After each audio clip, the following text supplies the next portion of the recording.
Scott in Texas wants to talk about everyone's favorite cosmological argument, the Kalam. Hello? Scott, hey. Hey, Scott. You want to talk about the Kalam cosmological argument. What's up? Yeah, well, I've been listening to the various ACA shows for a couple of years, and I'm getting worried that they're going to run out of videos for me to watch. But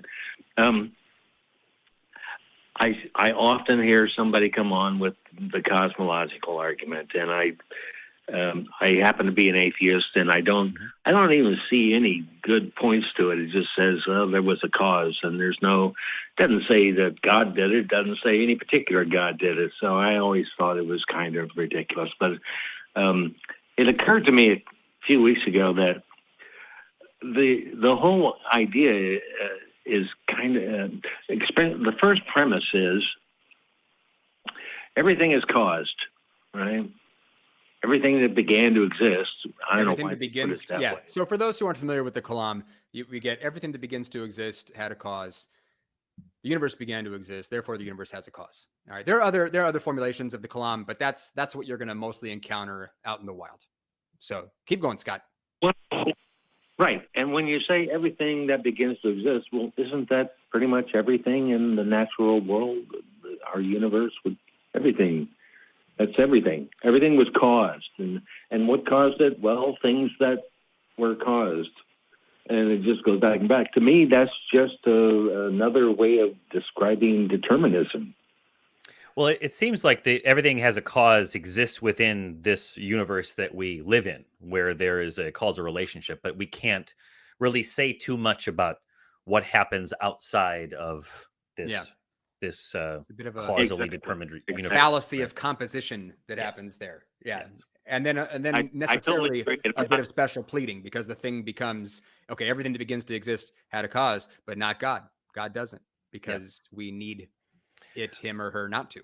And Scott, we don't find this argument to be convincing, obviously. You're right about that. And neither do I. And to me, it's just, again, another way to describe determinism. We live in a deterministic universe, it appears, and I would even say hard determinism. So if you accept the Kalam, it seems to me that you are accepting determinism. And if you accept determinism, you're accepting that there's no such thing as free will. Have you ever been have you ever been a theist, Scott? Have you ever had a God belief? As a child.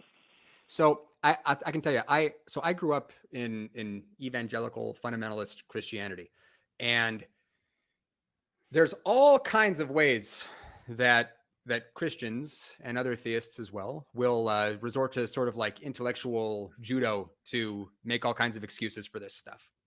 I'm following what you're saying with the determinism stuff, but there's all kinds of theological arguments that people will make to say, oh, well, here's why it doesn't apply here, here, here, and here.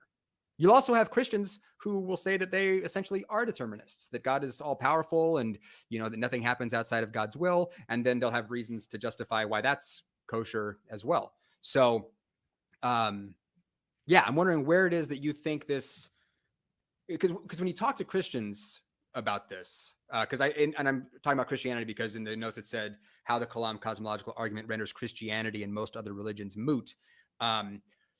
You got to remember the Christians are the ones making this argument and will do all kinds of contortions to make it fit their beliefs.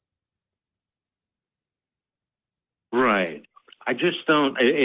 I've often heard Christians say that Christianity stands or falls on whether or not the resurrection happened or not. But to me, well, Paul says I think that most religions stand or fall on whether or not there is such a thing as free will. I think that determinism is. Here's the thing: there are religions that are totally fine with free will.